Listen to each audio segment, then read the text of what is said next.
ناخوش زندگی کا سبب بننے والی 3 عادات۔ نمبر 1، ماضی اور مستقبل کا سوچتے رہنا۔ ماضی میں گم رہنا اور اپنی ناکامیوں، تکلیف دہ یادوں اور تنازعات کے بارے میں سوچتے رہنا آپ کو زندگی میں آگے بڑھنے سے روک سکتا ہے۔ اسی طرح مستقبل کے بارے میں بہت زیادہ خواب دیکھنا بھی کوئی اچھی عادت نہیں ہے۔ اگر ہم خوش رہنا چاہتے ہیں تو ہمیں حال میں زندہ رہنا سیکھنا چاہیے۔ نمبر 2، کمالیت کی کوشش۔ خوشی ہر چیز میں کمال یا پرفیکٹ بن جانے سے نہیں ملتی۔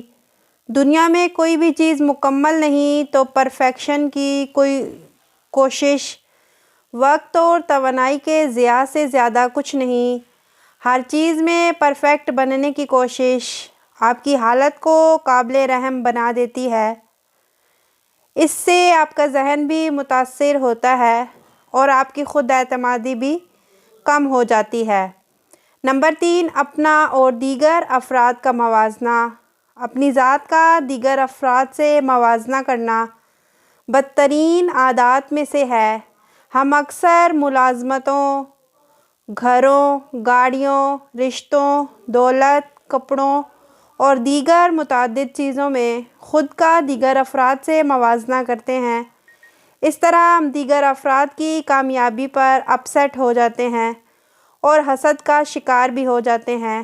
یہ عادت آپ کو 100% ناخوش بنا دیتی ہے